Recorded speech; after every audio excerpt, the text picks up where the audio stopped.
whatever. Now look, did he play great? No. And 100% Dano. Yes, it's about the defense. Yeah. They had 10 sacks. Yeah. Shedeur, can I please, I know you don't listen, but please, every time you win a game, okay, your team wins a game, please use we and us. That's it. And anytime you lose, it's me and I. And watch your popularity in your locker room, around the country will go like this. Right now, they look at like, your defense, first thing you should have said is, we had 10 sacks on the quarterback. Right. Are you kidding me? Miles Garrett's the man. Like, come on, build people up. You're at that place. Build it. Don't just, we're going to give you. For nearly 3 months, Cleveland Browns fans have begged, pleaded, and outright demanded that rookie quarterback Shedeur Sanders be given his chance. They chanted his name in the comment sections, flooded call-in shows with his highlights from Colorado, and insisted that the rookie phenom offered something, anything better than the carousel of quarterbacks the franchise cycled through week after week. And heading into Week 13, after pressure from fans, media, and a desperate organization searching for a spark, it finally happened. Kevin Stefanski stepped to the podium and declared that the Browns' Week 12 starter would remain the starter. Shedeur Sanders would once again lead the Cleveland Browns into battle, this time against the mighty San Francisco 49ers. Shedeur Sanders is the most powerful black man since 2009. You know what happened in 2009? Right. That's when President Obama got elected in office. He's the most powerful black man since 2009. You said you were sitting there watching the game in your house, and what you did? You ran with the TV. Goddamn right. Right? I did. What was you doing, DB? I was cheering. I was happy. You was cheering like a motherfucker. When Shedeur Sanders is on the field, and when I say powerful because there's two sides of it, right? Think about it. Okay, you got the black community. He bringing the whole black community together. I ain't ran across one black person that done said one bad thing about Shedeur. We want him. And guess what? Not one. Because he has the balance. He has the balance of that. I'm arrogant, but I'm humble too. Mm-hmm. Yeah, right? He having fun with this shit. And he having fun with this shit. And on top of that, y'all want me to say it ain't. Y'all want me to feel it ain't gonna happen. Yeah, he talking shit. I love that shit, bro. He's the most powerful black man in sports. No other. Matter of fact, fuck black man. He the most powerful player in sports. The announcement didn't just feel overdue, it felt like a turning point for an organization suffocated by instability at the most important position in sports. Sanders' journey to this moment wasn't clean, wasn't linear, and certainly wasn't what fans imagined when he slipped shockingly into the 5th round of the 2025 NFL Draft. Coming into the season, Sanders wasn't just an underdog, he was buried. The rookie opened the year as quarterback 4, sitting behind Joe Flacco, Dylan Gabriel, and Kenny Pickett. 2 trades, 1 injury, and a whole lot of waiting later, everything changed. Gabriel's concussion opened a small crack in the door, and Sanders kicked it wide open. I'm thankful for just being allowed to sit up in a box with the opposing, the owner of the opposing team allow the dad of the quarterback on the opposing team to sit in his box. Like, how many times did that happen? Like, that is unbelievable, man. So I'm so thankful and appreciative for that opportunity in that moment. That's the first time I've ever watched him play without me on the sideline. I've never seen him play without me coaching him. So that was strange, but it was good and it was healthy, because I was just in straight dad mode. I wasn't in coach mode, and I love that I was able to see him gain the first victory. Were you a nervous wreck at all? No. Because you couldn't do anything about it? No. Thank you, Lord.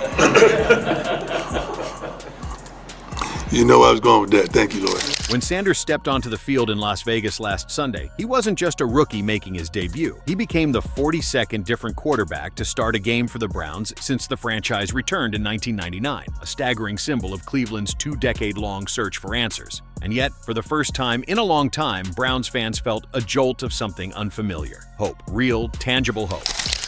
The president is talking about Shedeur Sanders. And for some reason, we can't even get the fucking head coach, Kevin, what the fuck is his last name? Shit. We can't even get this motherfucker to say, here's the game ball, man. You won your first NFL game. By his ass. First of all, he's not a player coach. He do not have the locker room. Obviously, he do not like this kid. And the Browns are so fucking sorry. They have lost the last 13 games on the road. And you don't give him the game ball? I was gonna take the high road on this and say that he could have handled that a little better. Fuck that. Bro, he won his first game. This guy has been an asshole the whole time, bro. You haven't said, can you tell me what the coach could have did better? Because this motherfucker here is really, he's a dick.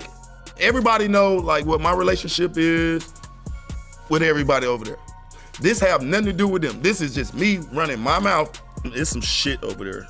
And it start with this. His first NFL start wasn't perfect, but it was easily the cleanest, most poised quarterback performance the Browns have seen all season. Sanders completed 11 of 20 passes for 209 yards, including a jaw-dropping deep shot to rookie Isaiah Bond that traveled 55 yards through the air before nestling into Bond's arms. He threw a touchdown. He threw an interception. He made mistakes. But unlike the Browns quarterbacks before him, Sanders responded to every setback with resolve instead of regression. He looked like he belonged. When you watch the game or you turn back on the film, it just looks different with Shedeur. Even the game they lost to Baltimore when he got in there, I think everyone's sitting there saying, man, that's an NFL throw. Like he can do some things out there that when you watch, you're like, that's what we watch NFL quarterbacks do. Is it all perfect? No. Out of him and Dylan Gabriel, like, he looked better. It just sucks because so much of this is so much hype and extra stuff about the draft and everything. It's about football. And I think that should be the focus. And right now, Shedeur Sanders passed the test. He made plays. He hung in the pocket. He rolled. He threw some balls down the field. It opened up the offense. And it's not like he threw a ball to Jerry Jeudy where he's directing traffic. He's sending guys this way. Finds Jerry Jeudy. He's like hopping, skipping down the field. He gets stripped. So it's not like it's the best environment around him. Defense had 10 sacks. Like, that's how Cleveland has to play to win. Shedeur gives them the best chance. Right now, when you look, there's no reason to go back to Dylan Gabriel. And he delivered something that has been painfully rare in Cleveland, a win. A rookie quarterback winning his debut for the Browns is nearly unheard of. In fact, it hasn't happened since 1995. That's how long Browns fans have waited for a moment like the one Sanders delivered under the bright Vegas lights. People don't know if he's going to be a franchise quarterback yet. It's only been one game. But here's what he did prove. He was no fifth-round draft pick. Aaron, what hurt Shedeur Sanders in the draft, don't misconstrue what happened. The draft was, his slide in the draft was about off the field, not on the field. 1,000%. Mel Kiper grades people based on what they do on the field. That's why he thought he was the best quarterback in the draft. By the way, Cam Ward doesn't look like all that. People are like, oh my God, he didn't throw a pick Sunday. He played really well. His team's won and whatever. So don't start with me. Folks, the draft is not an exact science. So get off your high horse. Shedeur wasn't a fifth-round draft pick. He deserved to be taken in the first round. He's about to prove people wrong. But just as important as what Sanders did is what he didn't do. He didn't drift backwards in the pocket. He didn't panic. He didn't force anything reckless. He didn't get rattled by pressure. Even when the Raiders' defense disguised looks that fooled him early, he stayed calm, composed, and, dare we say, veteran-like. Stefanski didn't commit to a Week 13 starter right after the game. The Browns coach kept his poker face on, repeating cliches about reviewing the tape. But by Monday afternoon, the truth could no longer be avoided. Sanders gave Cleveland the spark they'd been missing, and Stefanski knew what everyone else did. The kid had earned the right to keep the job. He had a 66, a 52, and a 39-yard pass for a reception. Right. This is a season, y'all. This is his first start. He's got the 3 longest completions for the team. He obviously pushed the ball. He earned the right to go start again, which I appreciate. And again, did he beat the world? No, but he did enough to get the win. That's important. The 66 was a screen. Hey, count it. Did you not count? Hey, you see how accurate the pass was? Stafford's 1-yard touchdowns is a throwing touchdown because he's got like 10. Don't hate on Shedeur. That's Graziano channeling his inner Kevin Stefanski, who did not didn't even want to acknowledge. You were on fire right there. You were on fire. I mean, we all saw it. In the locker room after the game, he's thinking this guy and that guy and this guy. Rookie made his first start. Good job. And over here. I don't know what the hell is going on over there. It can't end soon enough. And this decision comes at perhaps the most pivotal moment of Stefanski's Cleveland tenure. The coach is fighting for his job, his reputation, and his future in an organization that has shown little patience for mediocrity. Rumors have swirled about his replacement. Mock drafts have already linked Cleveland to multiple first-round quarterbacks in 2026. With 2 first-round picks upcoming, the Browns have the ammunition to reboot the position again, unless Sanders or Gabriel proves they're the future. And right now, Sanders is the only one giving Cleveland a reason to hit pause on their annual quarterback search. Analysts have pointed out, correctly, that Gabriel hasn't shown the upside necessary to keep the job. He's accurate, he's smart, he's steady, but his ceiling is low. He ranks last in big-time throw percentage among rookie quarterbacks, last in average depth of target, and struggles pushing the ball beyond the chains. Sanders, meanwhile, in just 6 quarters, has shown flashes of something bigger, something worth exploring, something worth developing. One deep ball to Bond, one perfectly timed shot to Jerry Jeudy, one off-script scramble that still managed to produce positive yardage.